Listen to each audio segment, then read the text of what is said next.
Shrove Tuesday by Anton Pavlovich Chekhov. Pavel Vasilich, cries Pelagia Ivanovna, waking her husband. Pavel Vasilich, you might go and help Styopa with his lessons. He is sitting crying over his book. He can't understand something again. Pavel Vasilich gets up, makes the sign of the cross over his mouth as he yawns, and says softly, "In a minute, my love."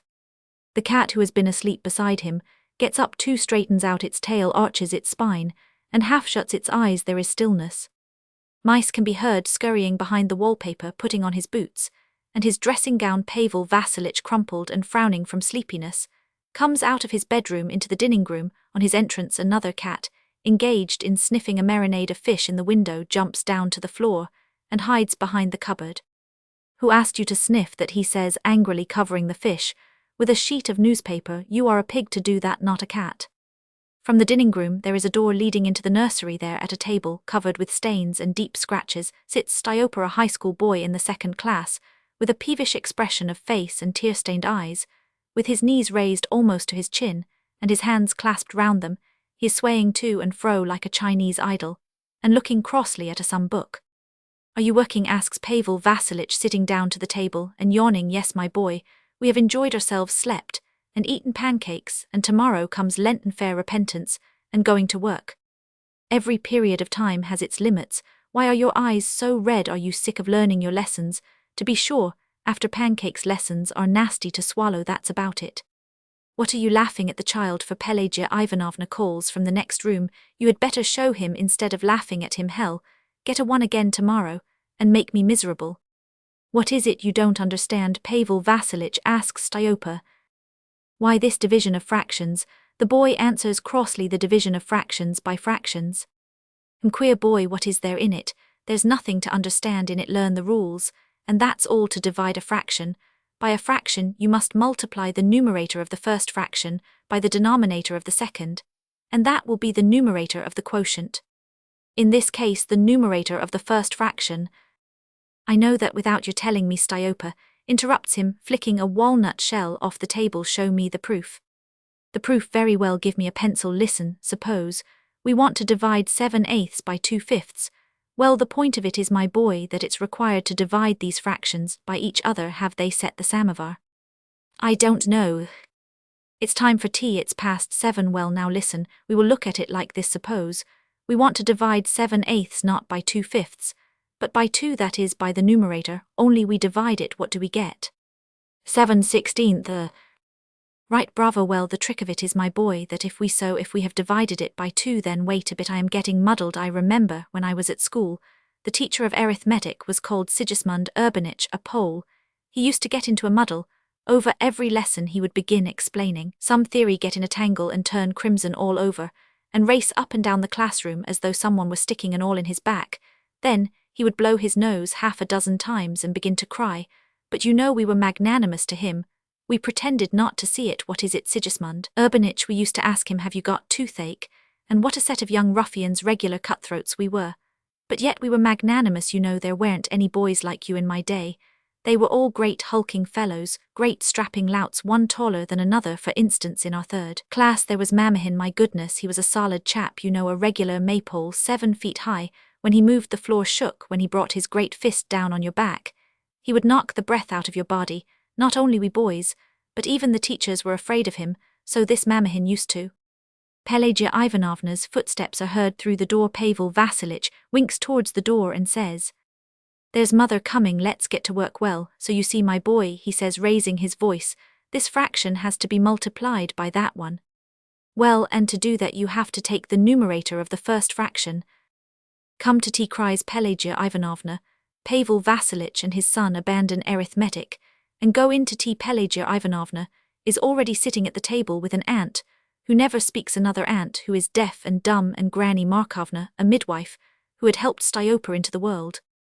The samovar is hissing and puffing out steam, which throws flickering shadows on the ceiling. The cats come in from the entry, sleepy and melancholy, with their tails in the air. "Have some jam with your tea, Markovna," says Pelagia Ivanovna, addressing the midwife. "Tomorrow the great fast begins. Eat well today." Markovna takes a heaped spoonful of jam hesitatingly, as though it were a powder, raises it to her lips, and with a sidelong look at Pavel Vasilich, eats it at once. Her face is overspread, with a sweet smile as sweet as the jam itself. The jam is particularly good, she says. Did you make it yourself, Pelagia Ivanovna, ma'am? Yes, who else is there to do it? I do everything myself, Styapachka. Have I given you your tea too weak? You have drunk it already. Pass your cup, my angel. Let me give you some more. So this Mamahin, my boy, could not bear the French master Pavel Vasilich goes on addressing his son. I am a nobleman, he used to shout, and I won't allow a Frenchman to lord it over me. We beat the French in 1812. Well, of course, they used to thrash him for it. Thrash him dreadfully, and sometimes when he saw they were meaning to thrash him, he would jump out of window, and off he would go. Then for 5 or 6 days afterwards, he would not show himself at the school.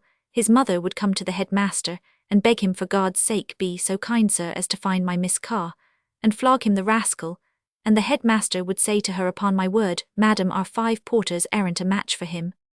Good heavens, to think of such ruffians being born, whispers Pelagia Ivanovna, looking at her husband in horror. What a trial for the poor mother. A silence follows. Styopa yawns loudly, and scrutinizes the Chinaman on the tea-caddy, whom he has seen 1,000 times already. Markovna, and the 2 aunts sip tea carefully out of their saucers. The air is still and stifling from the stove. Faces and gestures betray the sloth and repletion that comes when the stomach is full. And yet one must go on eating. The samovar, the cups and the tablecloth are cleared away, but still the family sits on at the table. Pelagia Ivanovna is continually jumping up, and with an expression of alarm on her face, running off into the kitchen to talk to the cook about the supper.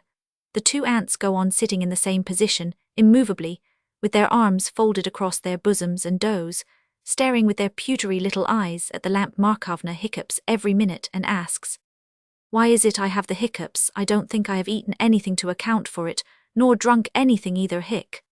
Pavel Vasilich and Styopa sit side by side with their heads touching and bending over the table. Examine a volume of the Neva for 1878. The monument of Leonardo da Vinci, facing the gallery of Victor Emmanuel at Milan, I say, after the style of a triumphal arch, a cavalier with his lady, and there are little men in the distance.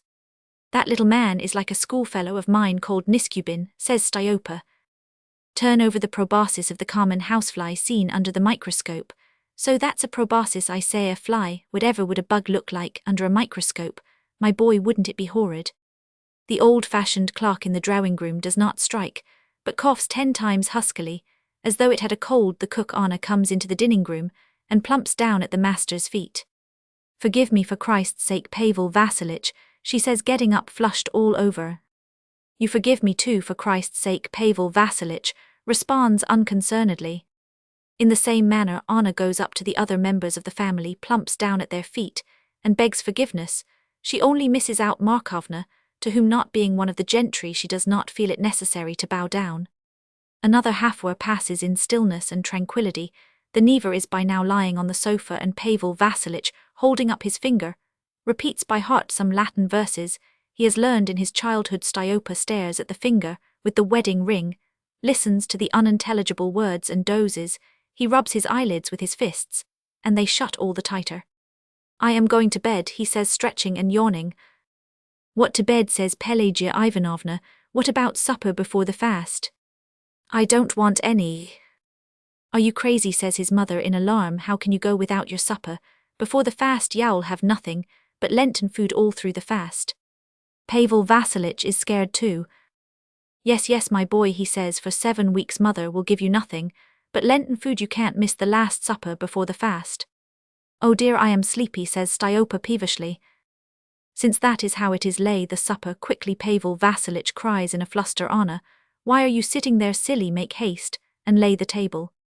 Pelagia Ivanovna clasps her hands and runs into the kitchen with an expression as though the house were on fire. Make haste is heard all over the house. Styapachka is sleepy. Anna, oh dear me, what is one to do? Make haste. 5 minutes later the table is laid again. The cats, arching their spines and stretching themselves with their tails in the air, come into the dining-room. The family begins supper. No one is hungry, everyone's stomach is overfull, but yet they must eat.